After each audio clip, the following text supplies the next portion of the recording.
আসসালামু আলাইকুম গাইস, আশা করি আপনারা সবাই ভালো আছেন এবং আপনাদের শখের কবুতরও ভালো আছে। তো আজকে ওয়েদারটা ভালো দেখে কবুতরগুলোকে একটু ছেড়ে রাখলাম, কই গোসলটা করিয়ে নিই। তো দেখি এখন আস্তে আস্তে গোসলের পানি দিয়েও দেখি যার যার ইচ্ছা গোসল করবার করলো। আশা করি কবুতরগুলো গোসল করবে, কারণ কবুতরগুলো যে পশমগুলো মানে মুখ দিয়ে টানছে, তো আশা করি গোসল করবে। তো এখন আমি গোসলের পানি দিই, দিয়ে দেখি গোসল করে কিনা। তো কবুতরগুলোকে গোসলের জন্য পানি দিয়ে দিয়েছি এখানে। তো দেখি আর গোসল করে কিনা, এদিকে একটু ওদেরকে দিয়ে দিই দেখি। আশা করি গোসল করবে, যে কয় পিস গোসল করলে করব, আর না করলে তো আর নাই করলো। তো আমি এই ফাঁকে আমার লবটা পরিষ্কার করে নেব।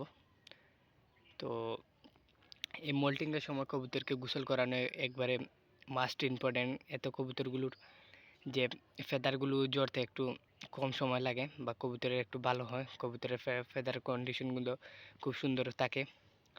তো আশা করি ইনশাআল্লাহ কবুতরগুলো গোসল করবে। এখন এই দিন গোসল করার জন্য নেমে গেছে, তো ওরা গোসল করুক।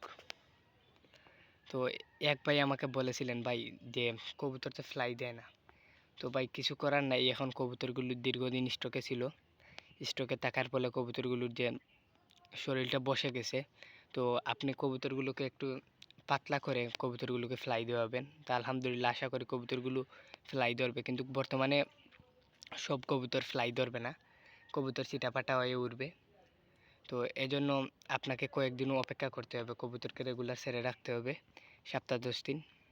তো এভাবে আস্তে আস্তে কবুতরগুলো ফ্লাই দিবে। তো আমিও এত এত প্রেশার দিই না কবুতরগুলোকে, আমিও ছেড়ে চাই যে এখন সপ্তাহ 10 দিন হবে। তো আমার কবুতর তেমন ফ্লাই দেয় না, 4 মিনিট 5 মিনিটের মতো ফ্লাই দেয়। তো আলহামদুলিল্লাহ আমি এতে খুশি আছি, কারণ 4-5 মিনিট এরকম ওয়েদারে ফ্লাই দেওয়া মুখের কথা নয়। তো আজকে বামটাও নতুন একটি বাঁশ দিয়ে লাগালাম, কারণ বামটা পুরাতন হয়ে গেছিলো। তো আজকের ওয়েদারটা মোটামুটি ভালোই আছে, যদি আলহামদুলিল্লাহ আশা করি যদি এরকম ওয়েদার থাকে, তাহলে অল্প কিছুদিনের ভিতরে আমি যে মেদিটি উড়াচ্ছে, কারণ মেদিটি টস দিয়ে দেব। তো আমার অল্প কবুতর, আমি অল্পভাবেই পালার চেষ্টা করি, আমি তেমন কবুতর আহামরি কবুতর এখন বাড়াবো না। তো আমার এক প্ল্যান আছে যে আমার এখানে বিডের 4 পেয়ার বিডার আছে, সরি 4টা বিডার আছে, 2 পেয়ার বিডার আছে।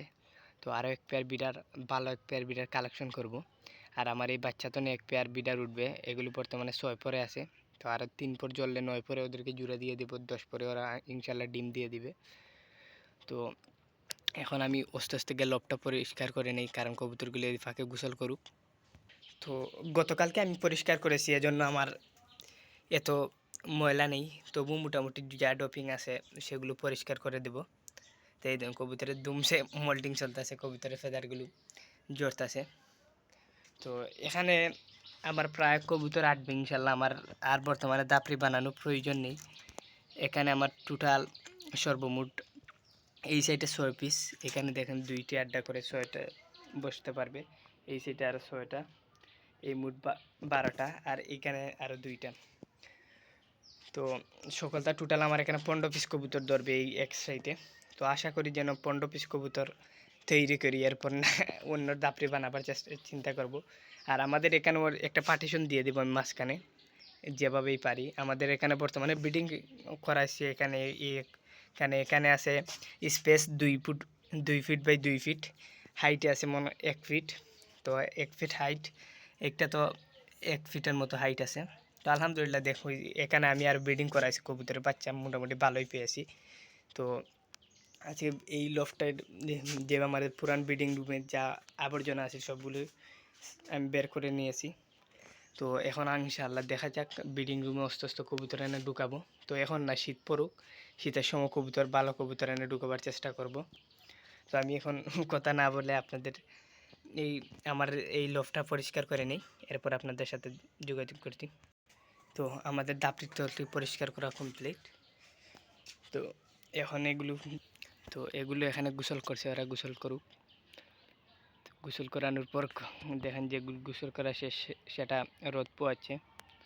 তো এরকম করলে কবুতরগুলো ফেদার, রোদ পোহালে কবুতরগুলো ফেদার যে পাখাটা একটু শক্ত হবে, কারণ অনেক কবুতরের আছে মোল্টিংয়ের পর পাখাগুলো একবারে নরম হয়ে গেছে। তো এই কবুতরগুলোর এই রোদটা অনেক ওদের শরীরের জন্য প্রচুর উপকারী। যেমন এই বর্তমানে এখন প্রায় দুপুর 1টা নাগাদ বাজছে, এইরকম ওয়েদারে কবুতরের তেমন কোনো উপকার আসবে না, কিন্তু তেমন কোনো ভিটামিন পাবে না, কিন্তু এগুলো এই রোদটা কবুতরের প্রয়োজন। কারণ এতে কবুতরের ফেদারগুলো যে নরম আছে, নরম ফেদারগুলো একটু শক্ত হবে, এগুলো একটু স্ট্রং হবে, তো কবুতরগুলো ভালোভাবে ফ্লাইও দিতে পারবে। তো ইনশাল্লাহ যদি ওয়েদার ভালো থাকে, আগামী শুক্রবারে ইনশাল্লাহ আমি একটা টস করবো আমাদের এই রেড চেকার মাদিটি নিয়ে। 25 কিলোর মতো টস পড়বে।